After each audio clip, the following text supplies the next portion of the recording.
ताथोडेमध्ये आता 3BHK 900 कार्पेटचा नाही तर 1300+ कार्पेटचा नवीन लॉन्च होत आहे. तो सुद्धा 5.5 एकरच्या प्रोजेक्ट मध्ये, जिथे पर फ्लोर 4 फ्लॅट्स आणि 4 लिफ्ट्स आहेत. आणि या 3BHK ची लॉबी सुद्धा फक्त लॉबी नाही तर एवढी मोठी लॉबी आहे आणि तुम्हाला विश्वास नाही बसणार, इथला लिव्हिंग एरिया सुद्धा 22.5 फुटांचा ग्रँड लिव्हिंग, जिथे तुम्हाला अगदी तेवढ्याच लेन्थचा हा स्कायडेक मिळून जातो. हाच तर आहे तुमचा work from home space.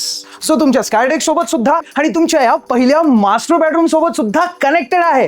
Bedroom पण भारी आहे ना. आणि हो, या 3BHK मध्ये ही बेडरूम तुम्हाला बटरफ्लाय लेआउट मध्ये मिळणार आहे आणि या घराची फ्लोर टू सिलिंग हाईट 10.25 फूट असणार आहे. आणि या बाजूलाच तर आहे तुमच्या मुलांची बेडरूम आणि ही एकदम लक्झुरियस अशी master bedroom with wooden flooring आणि सोबतच ही अटॅच्ड बाल्कनी पण तर आहे. मला माहिती आहे तुम्ही हा his and her concept walk in wardrobe पाहण्यासाठी वाट बघताय. मग भारी आहे की नाही हा 3BHK ज्याचा कार्पेट एरिया 1325 स्क्वेअर फीट असणार आहे. काय म्हणताय, अजून व्हेरियंट्स बघायचे, प्राइसिंग जाणून घ्यायची, संपूर्ण घर बघायचंय? मग आत्ताच कमेंट मध्ये लिंक टाईप करा, म्हणजे तुमच्या DM मध्ये याच्या डिटेल व्हर्च्युअल टूरची लिंक मिळून जाईल. धन्यवाद. जय महाराष्ट्र.